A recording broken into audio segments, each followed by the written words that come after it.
Question. How do I use my power to manifest $1 trillion into all my checking and savings accounts? Do I need to focus all my thoughts and feelings into having $1 trillion in all my checking accounts? Answer.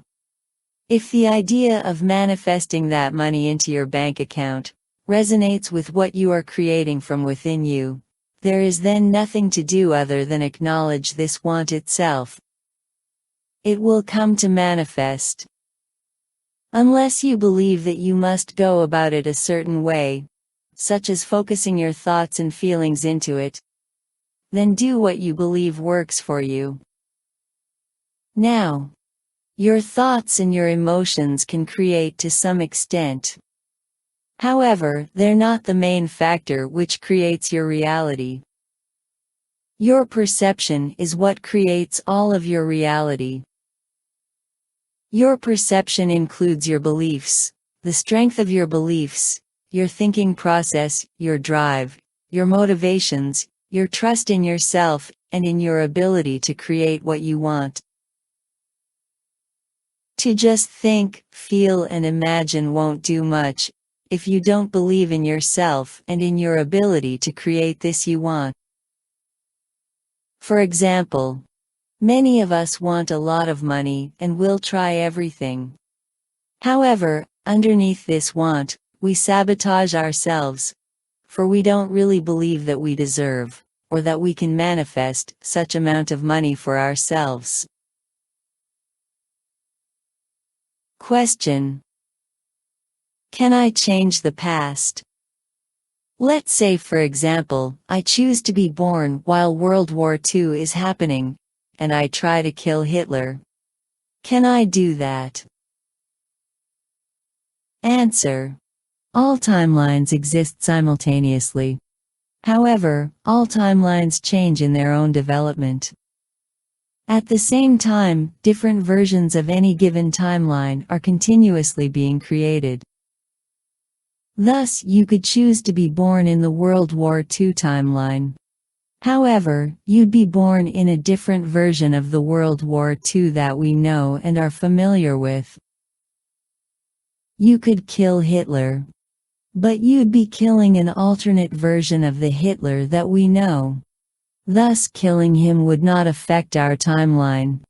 It would affect that timeline you visit or choose to be born in. Now, if you're going to do that, only make sure that Hitler chose to be born in that particular timeline. Because there are versions of the World War II timeline that he chose not to be born. Just like there are versions of our present timeline that you, or different versions of yourself, do not exist.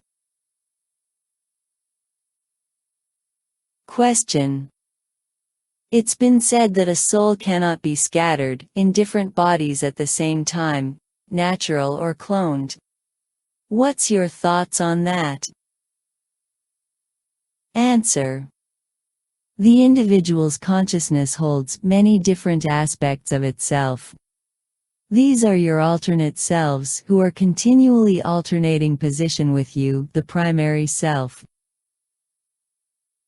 One or more of your alternate selves may split from your consciousness and create their own version of your experience and reality, each with their own physical body. They are still interconnected with you, for they are you. And although each holds their own individuality, they are still aspects of your consciousness. You can feel what they feel and what they experience, just as they too can feel and experience what you experience.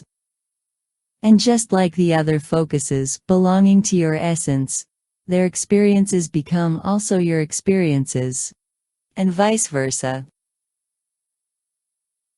Question. Is it true that although alternate timelines happen, there is always one timeline that is truly manifest to prevail, while the others dissolve as the main and single timeline strengthens? Like, for example, alternate timelines pop up, but disappear as soon as one in particular settles. Answer: no one alternate timeline or reality prevails over another one, as no one timeline is any more relevant or more important than another. Likewise, no timeline dissolves or disappears because another timeline strengthens. All timelines continue in their own direction and development, as they're each serving their own unique purpose. Question: you hear a lot that the universe is testing us before giving us what we want. What does this mean from a spiritual perspective? Since we are the universe, why would we test ours?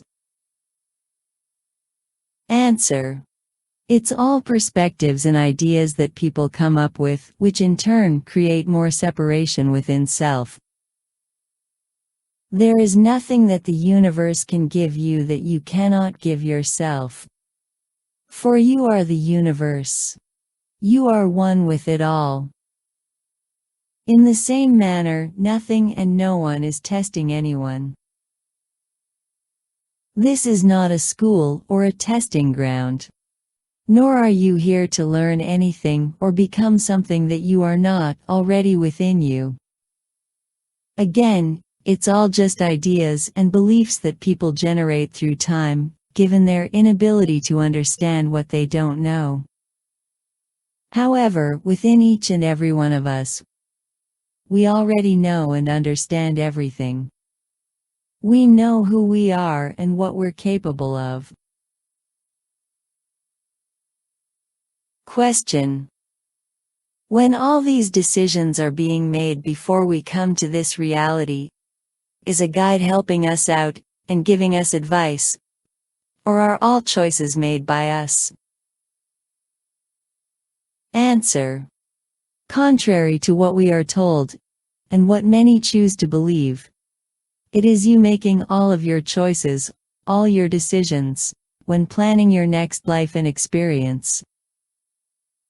It is the very reason we go through the transition process once we leave this world, so that we can again become fully conscious and aware of ourselves, of who we are, before we can choose what to experience next.